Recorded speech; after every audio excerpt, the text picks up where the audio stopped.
Okay, so good afternoon. We are at the end of the unit 5. So as we have discussed yesterday, we are left with only two more basic topics. In the quantization, we are left with quantization of filter coefficients and product quantization, and the last topic, that is limit cycles. So just we'll go through these topics one by one. So the topic of discussion now, quantization of filter coefficients. See, when we define any particular system, the system will be defined with respect to its uh, uh, transfer function, right? So when we define the transfer function, obviously the numerator defines the location of poles and the denominator gives us the location of zeros. So these poles and zero locations, specifically the location of the poles, to be very clear, will determine the type of the system, the condition of the system. So that means whether the system is stable or not, whether it is causal system, anti-causal system. So all these properties of the systems can be defined with respect to the location of the poles and zeros. So these poles and zeros in general will be multiplied with the filter coefficients.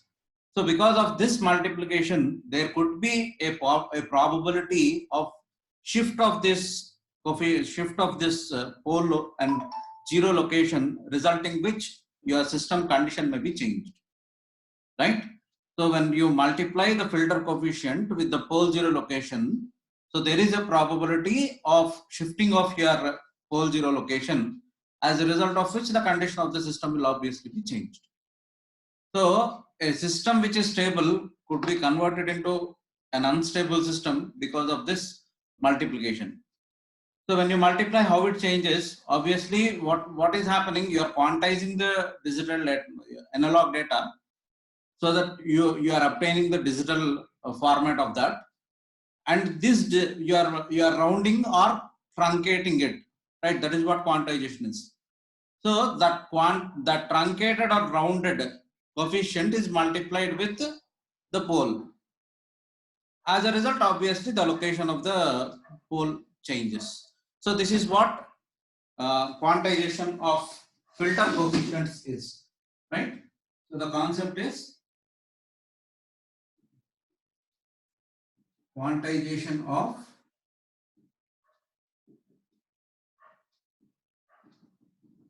filter coefficients.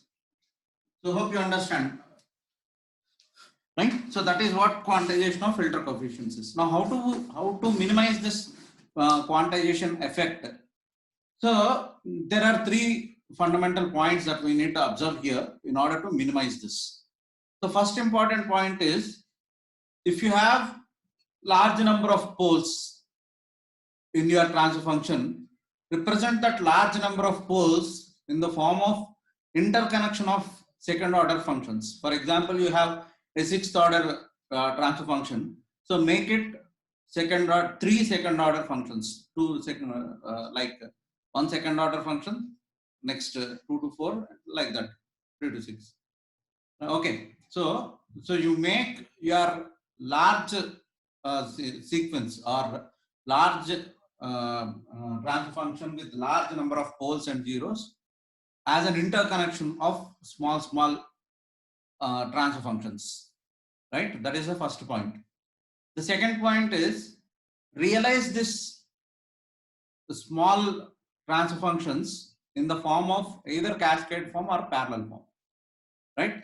So that is what we can obviously do. So you have to represent the series of transfer functions which you have obtained from a single transfer function in the form of either cascade realization structure or parallel realization structure. This is the second point. So following these two, we can reduce this quantization effect to an extent. So again, in the second point, as we have discussed, either you can represent in the cascade form or in the parallel form.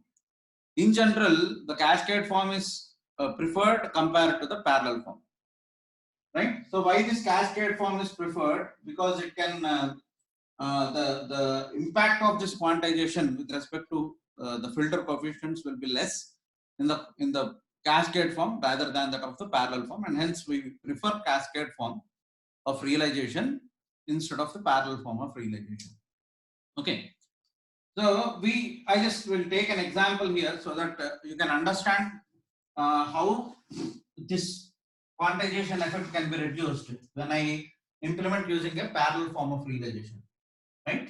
So let us take an example. So given the transfer function h of z,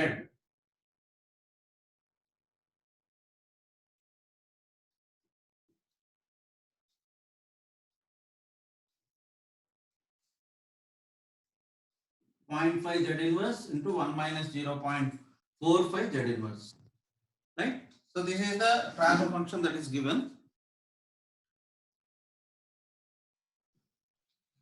Now for this transfer function,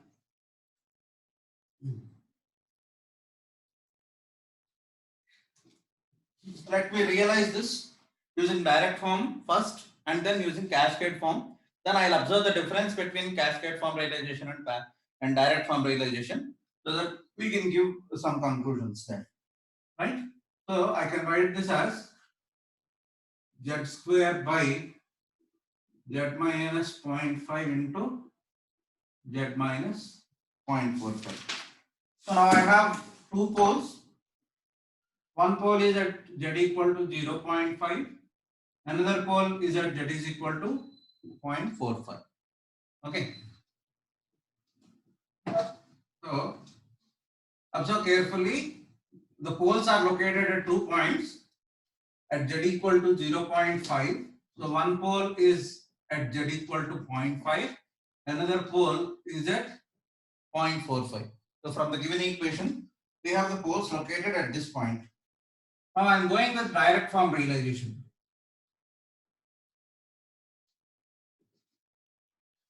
Right?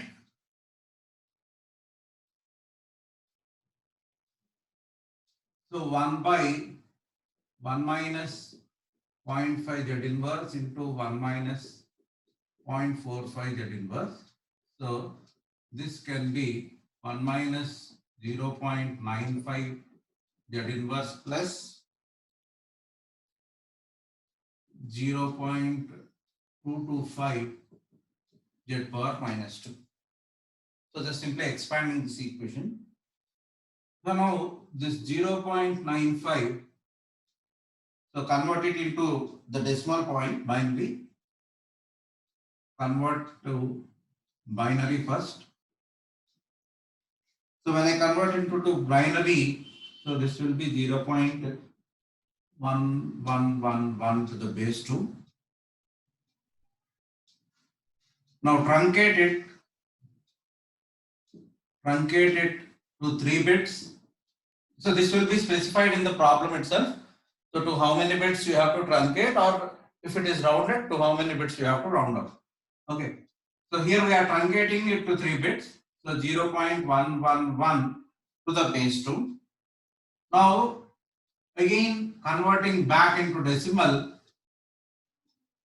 convert to decimal. So this will be 0.875 to the base 10. So here even it is 0 bit. Right? So this is the first one. Now coming for the second one, 0.225 to the base 10. First convert it into binary. So if I convert it into binary, it is 0.0011 to the base 2. Then now truncating it to 3 bits. It is 0.001 to the base 2. Then convert to decimal. It is 0.125 to the base 10. Okay. So initially your filter coefficient is 0.95. Now after truncation it is 0.875. Coming here, initially it is 0.225. Now it is 0.125. Now your equation has now become h of z equal to 1 by 1 minus 0.875 z inverse plus 0.125 z power minus 2. Right? So this is your y of z by x of z. Right, now cross multiply. So y of z minus 0.875 z inverse y of z plus 0.125 z power minus 2 y of z equal to x of z. Now your y of z equal to x of z plus 875 z inverse y of z minus 0.125 minus 2 y of z. Now let us represent the direct form structure for this equation.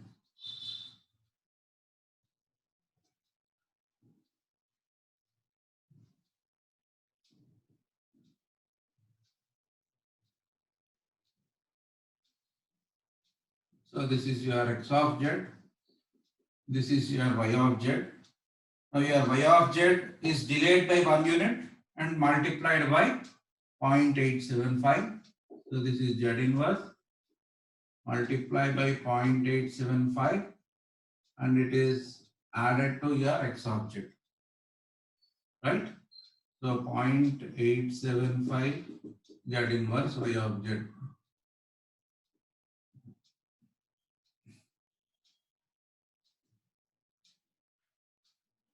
And again,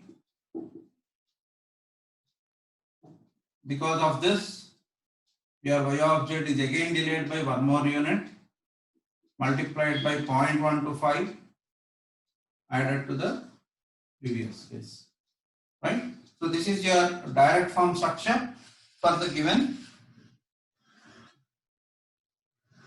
for the obtained y of z equation, right? Now from this,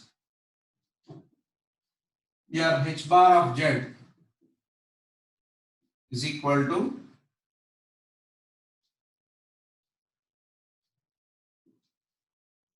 one by, so if I take z bar,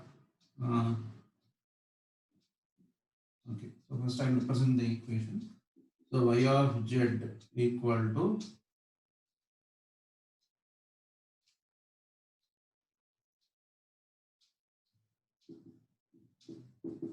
z inverse y of z minus 0.125 z inverse y of z plus x of z. Now y of z minus 0.875 z inverse y of z plus 0.125 z power minus 2 y of z equal to x of z. Now y of z by x of z, let us say this is h bar of z, which is equal to 1 by 1 minus 0.875 z inverse plus 125 z power minus 2. Right?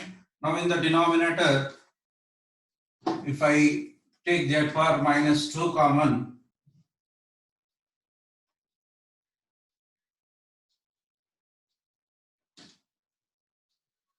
so h bar of z equal to 1 by z power minus 2 if I take common. So this is z square minus 0.875 z inverse plus 0.125.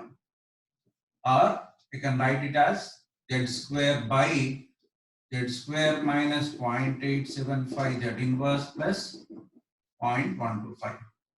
So this is your h bar of z. Now if I calculate the roots for this,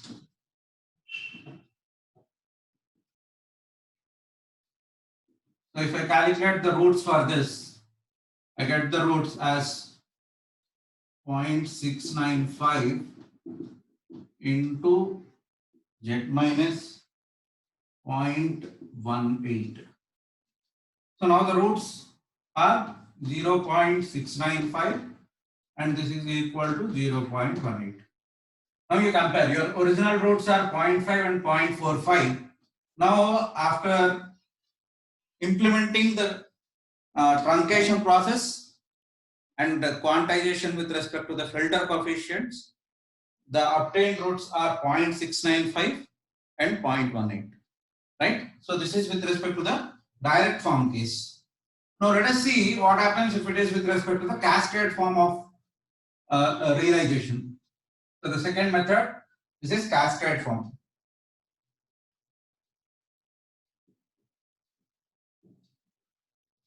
So in this cascade form,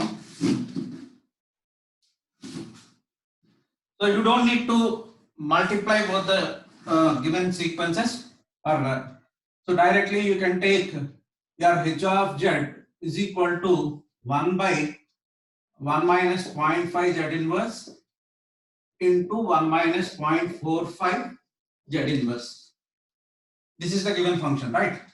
Now let us assume your h1 of z is equal to 1 by 1 minus 0.5 z inverse, and your h2 of z is equal to 1 by 1 minus 0.45 z inverse, right?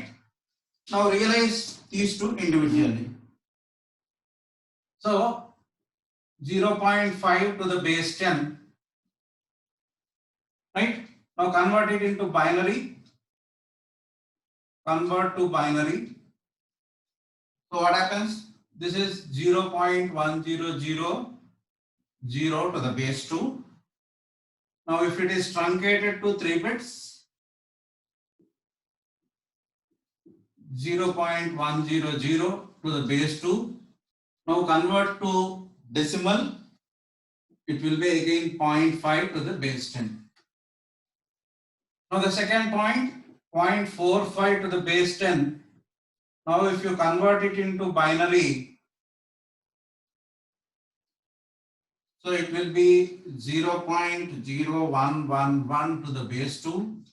Now if you truncate it to 3 bits, it will be 0.011 to the base 2. And now convert to decimal.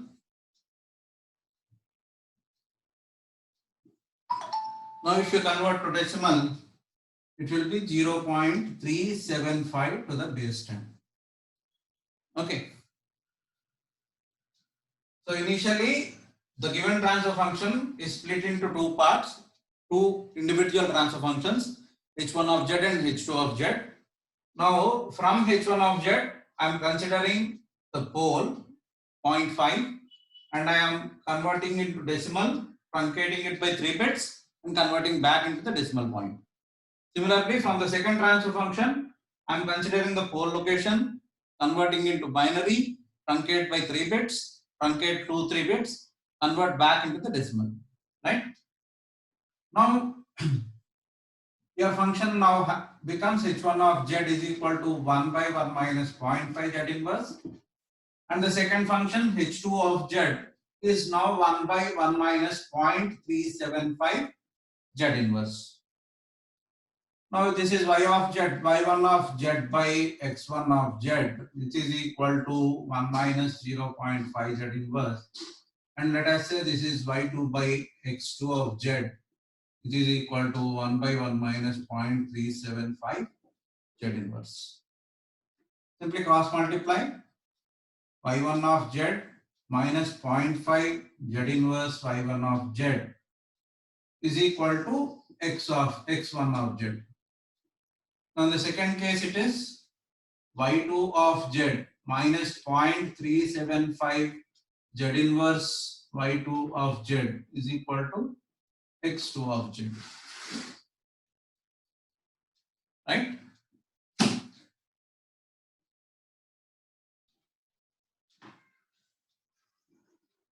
Right, now we have obtained the required format of the function, so using which you can draw your realization structure. So for the first part, when I draw the realization structure, x1 of z is equal to your y1 of z is your output. Now this is delayed by 1 unit and multiplied by 0.5 and added to your x of z. Now coming here, the second part. So here your input is x2 of z and your output is y2 of z. Now this is delayed by 1 unit multiplied by 0.375 and added to your extra object, right? Now you have to cascade. So cascading these two, right? So this is your structure. Now let us see what happens.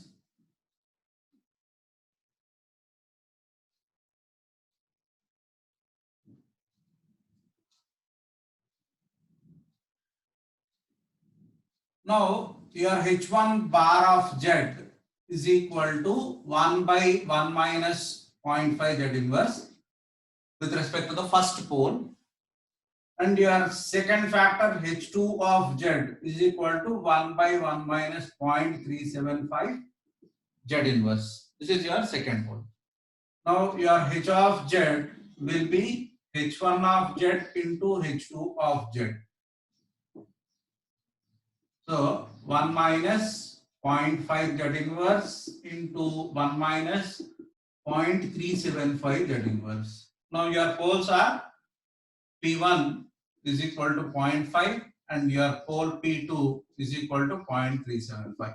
Now comparing with your original poles that were given, one pole is exactly the same 0.5 and the second pole is this is 0.375, that is 0.45. So almost the second pole is even almost nearer to the original pole. So hence we prefer cascade form of realization for minimizing your coefficient quantization errors, right?